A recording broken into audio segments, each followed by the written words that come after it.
नमस्कार, सी न्यूज़ भारत देख रहे हैं आप। मैं हूं अखिलेश पांडे। वक्त हो चुका है न्यूज़ बुलेटिन का। खबरों के इस बुलेटिन में सबसे पहले हम बात करेंगे अमरोहा की, जहां दबंगों ने जमीन पर किया अवैध कब्जा। पीड़ित ने जिलाधिकारी से की शिकायत। आगे चर्चा करेंगे मोतिहारी की, जहां अचानक आग लगने से 3 घर जलकर हुए राख। साथ ही बात होगी पाकुड़ की, जहां तेज रफ्तार ऑटो ने ई रिक्शा को मारी टक्कर। 4 लोग गंभीर रूप से हुए घायल। और भी तमाम खबरों पर आइए विस्तार से करते हैं चर्चा।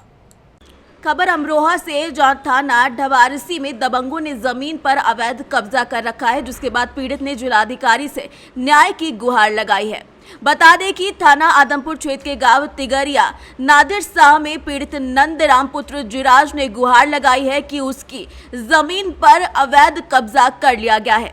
पीड़ित एक सीधा साधा शांतिप्रिय किस्म का व्यक्ति है। भूमि इस समय खाली पड़ी हुई, उसमें कोई फसल नहीं खड़ी है। जब भी अपनी भूमि की जुताई बुआई करने खेत पर जाता है तो मुकेश और नीरज और उसके परिवार के लोग अपने हाथों में नाजायज हथियार लेकर मौके पर आ जाते हैं और पीड़ित को परेशान करना शुरू कर देते हैं। पीड़ित नंदराम पुत्र सिराज ने जिलाधिकारी से गुहार लगाते हुए पुलिस की मौजूदगी में अपनी जमीन में जुताई बुआई करने की अनुमति मांगी है।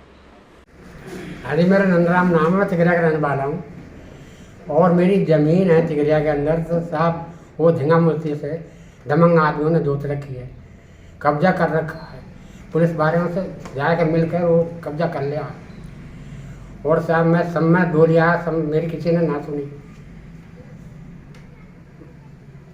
फिर ना सुनी तो साहब मैं डीएम साहब के पास भी गया, एडीएम साहब के पास भी गया, थाने में भी गया। किसी पुलिस वाले ने, किसी ने मेरी बात नहीं सुनी है।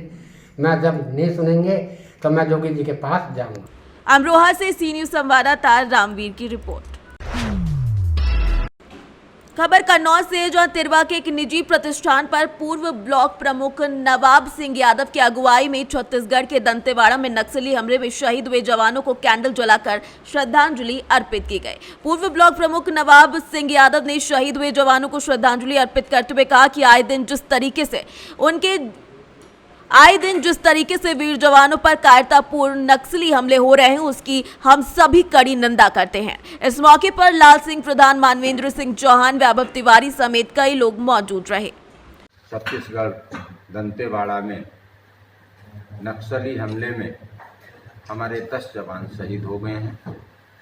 उन्हें हम लोग श्रद्धांजलि अर्पित कर रहे हैं और ईश्वर से प्रार्थना कर रहे हैं कि इस दुखद घड़ी में उनके परिवार को भगवान दुख सहने की शक्ति प्रदान करे और हम सब इस दुखद घड़ी में शहीद परिवारों के साथ खड़े हैं।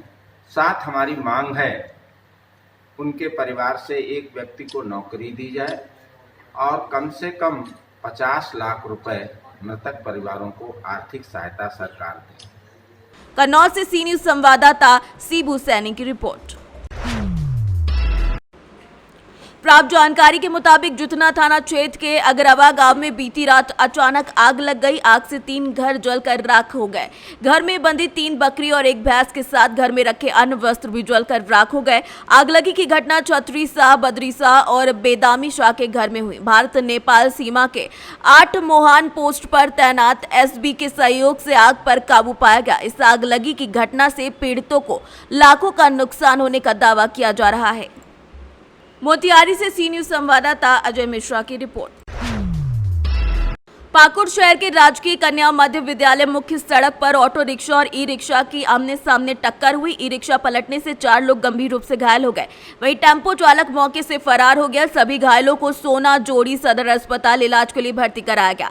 पाकुड़ नगर थाना क्षेत्र की घटना। मिली जानकारी के अनुसार ये बताया जा रहा है कि घटना हिरणपुर पाकुड़ मुख्य सड़क राजकीय कन्या मध्य विद्यालय के सामने गुरुवार दोपहर हुई।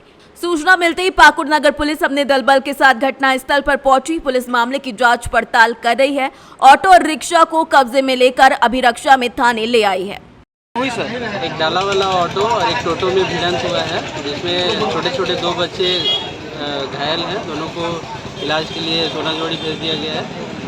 आगे का कार्रवाई किया जा रहा है। दोनों ऑटो को थाना ले गए। सर ड्राइवर भी थोड़ा गंभीर घायल है, उसको भी इलाज के लिए भेज दिया गया। टेम्पो का ड्राइवर सर सुनने में आ रहा है कि फरार हो गया। हाँ, टेम्पो का ड्राइवर हम लोग भी सुने, जैसे भी घटना हुआ वैसे ही फरार हो गया। हम लोग खोज कर आगे का प्रोसेस करते हैं। क्या नाम है सर आपका?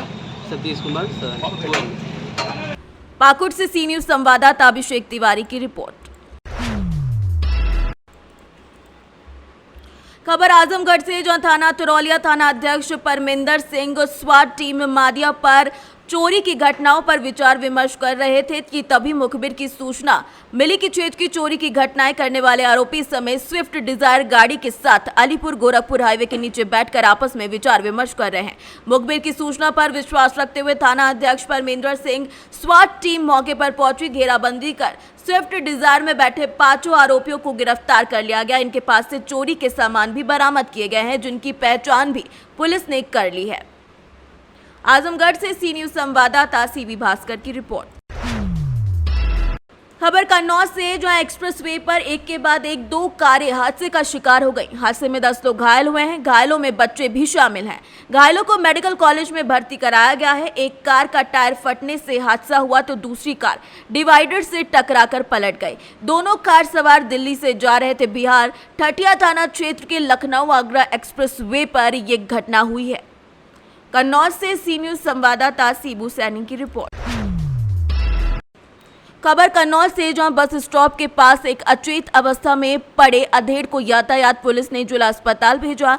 यातायात पुलिस एक बार फिर अधेड़ के लिए भगवान साबित हुई। पुलिस ने साथियों के साथ मिलकर अधेड़ को एम्बुलेंस के जरिए अस्पताल भेजा। बताया जा रहा है कि यातायात हेड कांस्टेबल राजेंद्र कुमार ने इसमें अपना महत्वपूर्ण सहयोग दिया। कन्नौज के बस स्टॉप के पास की एक घटना है। कन्नौज से सी न्यूज संवाददाता सीबू सैनी की रिपोर्ट। खबर कौशाम्बी से, जहां मनौरी कौशाम्बी में मनौरी बाजार के रेलवे क्रॉसिंग के पास हनुमान मंदिर में पिछले साल की तरह इस साल एक विशाल भंडारे का आयोजन किया गया। इस भंडारे में मनौरी बाजार के अलावा आसपास क्षेत्र के लोगों ने प्रसाद ग्रहण किया। आयोजक मंडल ने बताया कि इस बार लगभग 8000 लोगों ने प्रसाद ग्रहण किया। इस भंडारे की सबसे बड़ी खासियत ये रही कि अमीर गरीब ऊंच नीच जाति पात का भेदभाव मिटाकर सभी लोगों ने एक साथ पंगत में बैठकर प्रसाद ग्रहण किया। मनौरी के सभी लोगों ने भंडारे में आए अतिथियों का भव्य स्वागत किया और प्रेम पूर्वक प्रसाद वितरित किया। कौशाम्बी से सी न्यूज संवाददाता नवदीप त्रिपाठी की रिपोर्ट। खबर संभल से, जहां जैसे जैसे मतदान की तारीख नजदीक आ रही है वैसे वैसे चुनाव प्रचार तेजी पकड़ रहा है। नगर निकाय चुनाव प्रचार तेजी के साथ ही विधायक पिंकी यादव ने बैजोई में आकर पार्टी प्रत्याशी कृष्ण मुरारी शंखधर के पक्ष में लोगों से घर जाकर जनसंपर्क किया और लोगों से पार्टी को वोट देने की अपील की। पिंकी यादव ने बताया कि वो बैजोई की ही बेटी हैं और बैजोई के लोग उन्हें निराश नहीं करेंगे। बैजोई हमारा पुराना घर है और घर में जब बेटी आई है तो उम्मीद और ज़्यादा बढ़ जाती है। और हम अपने समाजवादी पार्टी के प्रत्याशी आदरणीय चाचा कृष्ण मुरारी शंखधर जी के लिए वोटों की अपील करने आए हैं अपने लोगों के बीच में। और जैसा मैंने कहा कि बैजोई हमारा पुराना घर है और बहुत पुराने रिश्ते हैं इस बैजोई से हमारे, तो मुझे पूरी उम्मीद है कि सबका, सभी धर्म के लोगों का, सभी जातियों का जो है बिरादरियों का वोट मिलेगा और यहाँ से समाजवादी पार्टी आदरणीय कृष्ण मुरारी शंखधर चचा जीत कर जाएंगे। अच्छा, भारतीय जनता पार्टी कहती है कि बैजोई तो भाजपा की गढ़ है, तो उस बीच में जो जहाँ से साइकिल निकालना किस तरह संभव रहेगा? देखिए, यहाँ पे अगर आप पूर्व में देखें, पूर्व इतिहास को उठाकर देखें तो पहले भी बदलाव हुआ है और इस बार भी जनता भारतीय जनता पार्टी की नीतियों से त्रस्त है। जो लोगों के साथ हो रहा है, जो आम जन के साथ हो रहा है, वो किसी से छुपा हुआ नहीं है। वादे बहुत थे, बहुत सारी चीज़ें कही गई, पर बैजोई को भी और इस उत्तर प्रदेश को भी कहीं से कहीं तक वो नहीं मिला जिस प्रकार के वादे किए गए, चाहे नौजवानों के हों, चाहे किसानों के हों, चाहे महिलाओं के सम्मान को लेकर हो, चाहे बेटियों को लेकर हो। तो कहीं ना कहीं कानून व्यवस्था को लेकर जो दावे थे वो भी सब ध्वस्त दिखाई दे रहे हैं। तो अब बदलाव बैजोई की जनता चाहती है और बदलाव की ओर आगे अग्रसर अपना कदम करते हुए यहाँ से समाजवादी पार्टी के प्रत्याशी कृष्ण मुरारी शंखधर चचा को जो है जिताने का काम करेगी। संभल से सी न्यूज संवाददाता सोनू वाशने की रिपोर्ट। फिलहाल के लिए इस न्यूज़ बुलेटिन में बस इतना ही। देश दुनिया की तमाम खबरों के लिए देखते रहें सी न्यूज़ भारत, और खबर आपके साथ, आपके हाथ।